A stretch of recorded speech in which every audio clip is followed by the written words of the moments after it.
বেআইনিভাবে জায়গা দখল করে বাড়ি তৈরি করেছিলেন বলে অভিযোগ।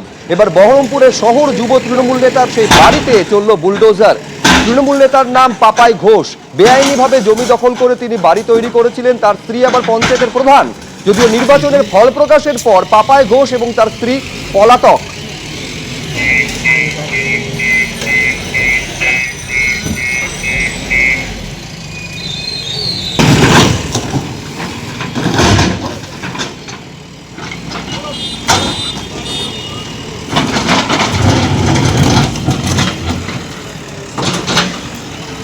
এবার সমবায় সমিতির গুদামে সেলাই মেশিন পড়ুয়াদের পোশাক উদ্ধার ঘিরে ধুমধুমার বাঁধল।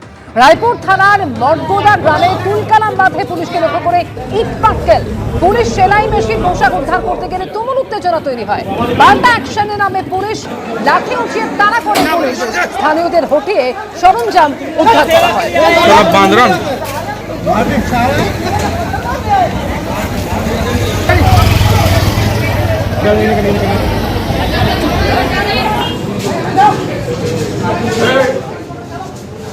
সমবায় সমিতির গুদামে সেলাই মেশিন পড়ুয়াদের পোশাক উদ্ধারকে কেন্দ্র করে ধুমধুমার বাঁধল।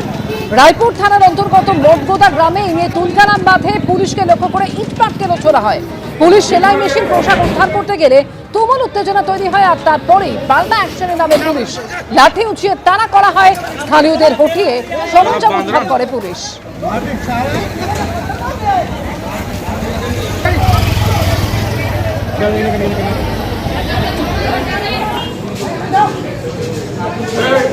এবার মুর্শিদাবাদের ধুলিয়ান পুরসভার তৃণমূল কাউন্সিলরকে গ্রেফতার করল পুলিশ। তার বিরুদ্ধে আবাসের নামে ঘর পাইয়ে দেওয়ার নাম করে কাটমানি নেওয়ার অভিযোগ রয়েছে।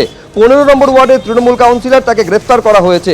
শামশেরগঞ্জ থানায় কয়েকজন মহিলার অভিযোগের ভিত্তিতে গ্রেফতার তৃণমূল কাউন্সিলর শরীফ শেখ ওরফে হাড্ডি।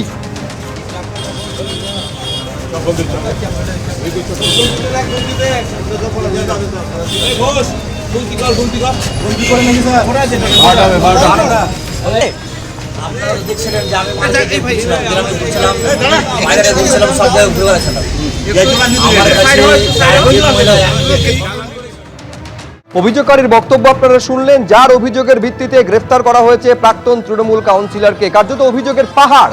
এবার তারকেশ্বর চক্রবর্তীর গ্রেফতারি নিয়ে কুণাল ঘোষ কি বলছেন দেখুন। দু অভিযোগ থাকলে বেশ করেছে গ্রেফতার। এখন যিনি তারকেশ্বর চক্রবর্তী, উনি বা ওনার আইনজীবীরা বিষয়টা বলতে পারবেন। আমি তো দেখতে যাইনি, আমি বলতে পারবো না। তবে এই ধরনের গ্রেফতার বহু ক্ষেত্রে ভিত্তিহীন অভিযোগে বা শুধুমাত্র প্রতিহিংসা পরায়ণ হিসেবে যাতে না হয় সেটাও দেখতে হবে। কেউ একটা কিছু বলে দিল, এখন সঙ্গে সঙ্গে তাকে অ্যারেস্ট করে নিয়ে যাওয়া, এটাও তো ঠিক হচ্ছে না। এবার পুলিশের জালে কলকাতা পুরসভার আরো এক প্রাক্তন কাউন্সিলর, 104 নম্বর ওয়ার্ডের প্রাক্তন কাউন্সিলর তারকেশ্বর চক্রবর্তীকে গ্রেফতার করলো পুলিশ। তার বিরুদ্ধে ভোট পরবর্তী হিংসা থেকে শুরু করে শ্লীলতাহানির ঘটনায় অভিযোগ রয়েছে। 23শে জুন প্রাক্তন এই কাউন্সিলরের বিরুদ্ধে থানায় অভিযোগ দায়ের করেন বিজেপি কর্মী। আর তার অভিযোগের ভিত্তিতেই গ্রেফতার করা হলো তারকেশ্বর চক্রবর্তীকে। থানা থেকে আদালতে নিয়ে যাওয়ার সময় উঠল চোর স্লোগান, উড়ে এলো ডিম।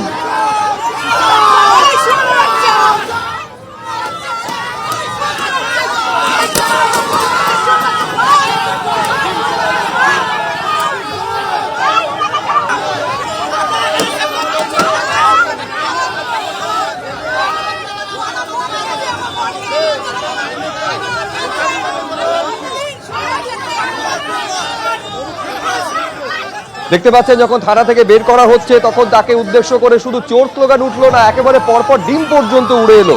23শে জুন এই প্রাক্তন কাউন্সিলরের বিরুদ্ধে থানায় অভিযোগ দায়ের হয়। ভোট পরবর্তী হিংসা থেকে শ্লীলতাহানির ঘটনায় অভিযুক্ত প্রাক্তন এই কাউন্সিলর তারকেশ্বর চক্রবর্তী।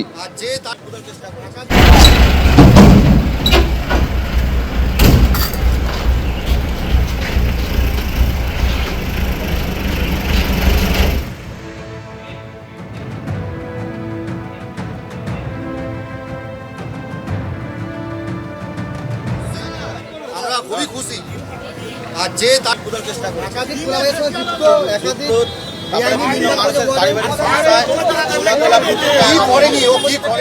বিপদের নামে ডিম থেরাপি, এক মাস সুযোগ দাও একবার। এই ছবি দেখতে পাচ্ছেন সার্ভে পার্ক থানা থেকে যখন কোর্টের উদ্দেশ্যে নিয়ে যাওয়া হচ্ছে সেই সময় ডিম হাতে বিক্ষোভ দেখানোর জন্য ক্ষুব্ধ এলাকাবাসী তারা দাঁড়িয়েছিলেন।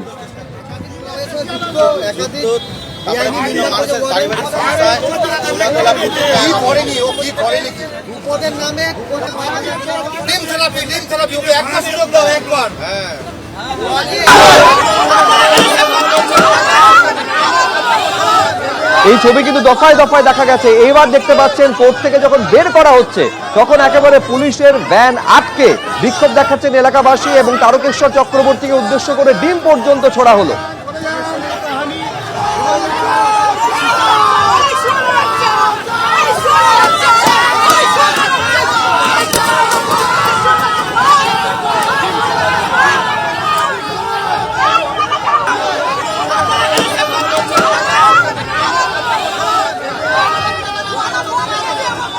তারকেশ্বর চক্রবর্তী তৃণমূল কংগ্রেসের 104 নম্বর ওয়ার্ডের প্রাক্তন কাউন্সিলর, তাকে পুলিশ গ্রেফতার করেছে।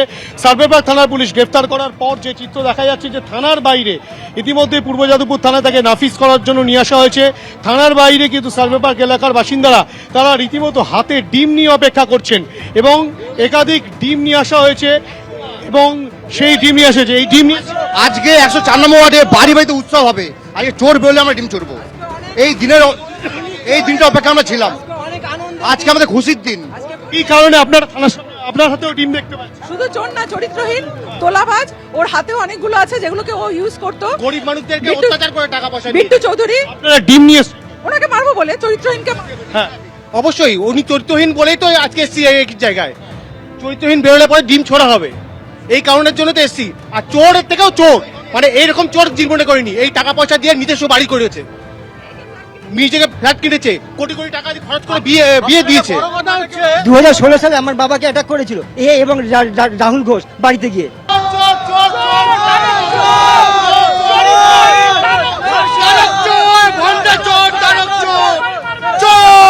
তারক চক্রবর্তী চোর, তেমনটাই স্লোগান তুলছেন এলাকার বাসিন্দারা। হাতে তারা ডিম নিয়ে এসছেন এবং তারা যেটা বলছেন যে তারক চক্রবর্তীর উদ্দেশ্যে তারা কিন্তু এই ডিম ছুঁড়ে মারবেন এবং দীর্ঘ অভিযোগ তাদের রয়েছে। একটা তালিকা তৈরি করে ফেলেছেন তারা, এত অভিযোগ তার বিরুদ্ধে রয়েছে এবং যার মূলত যে অভিযোগ রয়েছে তারকেশ্বর চক্রবর্তীর বিরুদ্ধে, যে তার বিরুদ্ধে কিন্তু রীতিমতো শ্লীলতাহানির অভিযোগ, এমনকি ভোট পরবর্তী সন্ত্রাসের যে অভিযোগ সেই অভিযোগ তো রয়েছে। পাশাপাশি এলাকার একাধিক বাসিন্দা তারা কিন্তু ডিম নিয়ে হাজির হয়েছেন, চোর চোর স্লোগান তুলছেন, তাদেরও একাধিক অভিযোগ রয়েছে এই তারকেশ্বর চক্রবর্তী, যিনি কিনা তৃণমূল কংগ্রেসের 104 নম্বর ওয়ার্ডের প্রাক্তন কাউন্সিলর এবং বড় 11-র প্রাক্তন চেয়ারম্যান, তার বিরুদ্ধে এবং তাকে কেন্দ্র করেই রীতিমতো উত্তেজনা থানার সামনে। ক্যামেরা অভিজিৎ দত্তের সঙ্গে হিন্দোল দে, এবিপি আনন্দ, কলকাতা। 104 নম্বর ওয়ার্ডের প্রাক্তন তৃণমূল কাউন্সিলর তারকেশ্বর চক্রবর্তী, যাকে গ্রেফতার করা হয়েছে। আর এই মুহূর্তে সেই ছবি দেখতে পাচ্ছেন, প্রিজন ভ্যানে করে তাকে যখন নিয়ে আসা হচ্ছে, অর্থাৎ বের করে নিয়ে আসা হচ্ছে, সেই সময় কিভাবে সেই প্রিজন ভ্যানকে ঘিরে ধরে বিক্ষোভ দেখাচ্ছেন এলাকার মানুষ। একেবারে ডিম হাতে করে তারা বিক্ষোভ দেখালেন। একের পর এক প্রিজন ভ্যান লক্ষ্য করে ডিম ছোড়াও হলো।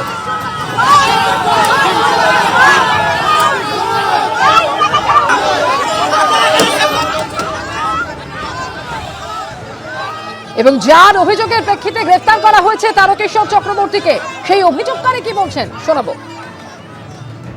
ভোটের দিন সকালবেলা থেকে ভোট হচ্ছিল, ঠিক সেকেন্ড হাফের পর থেকে ও গন্ডগোল শুরু করে। আমার বাড়িতে 400-500 লোক ঘিরে ফেলে চারিদিক থেকে, গিয়ে বাড়ির সামনে অথচ্ছাদা ত্রাস করে, বাড়ি ভেঙে ঢুকে 10 জন মতন সঙ্গে নিয়ে তারকবাবু দরজা ভেঙে ঘরে ঢোকেন এবং মানে সাংঘাতিক অত্যাচার এবং লুটপাট চালায়। খুন করার হুমকি অব্দি দিয়ে যায় আমার বউকে, যে পেলে ওকে খুন করে দেবো। নানান রকমের ম্যালাইন করেছে, মিথ্যা মামলা দেওয়া, আমাদের কর্মীদের উপর মিথ্যা মামলা দেওয়া, আমার নামে মিথ্যা মামলা দেওয়া, লোক সাজিয়ে এটা করে গেছে দিনের পর দিন। সেই কমপ্লেনই আমি করেছি। কমপ্লেন করতে পারেননি কেন? এতদিন করিনি, কেন কমপ্লেন করার মতো অবশ্যই কমপ্লেন করবো। এটা এর সাথে যুক্ত সব শুদ্ধ ছিল, মানে ইনক্লুডিং মমতা ব্যানার্জি যুক্ত ছিল। যখন বুঝতে পেরেছি আমি কমপ্লেন করে আমি কি মরবো এখানে দাঁড়িয়ে, আমার ফ্যামিলি নিয়ে আমি করবোটা কি? এখন কি চাইছে? এখন চাইছি ওর সাজা হোক। আপনি তদন্ত করে দেখুন কত 2 নম্বরই করেছে, কত কিভাবে কামিয়েছে, সপরিবারে কিভাবে কামিয়েছে। বোনকে কাউন্সিল 106-এর কাউন্সিলর করে দিয়েছে, সেখান থেকে লুটপাট করেছে। পরের বছর ওখানকার লোক বিক্ষিপ্ত হতে ওকে আর ক্যান্ডিডেট করেনি, তখন করেছে রানা দাস শুভ্র ক্যান্ডিডেট করেছে, সেও তাই করে গেছে, তাকেও অ্যারেস্ট করেছে। এটা লুটপাট ছাড়া কিছু করে না। এবিপি আনন্দ, এগিয়ে থাকে, এগিয়ে রাখে।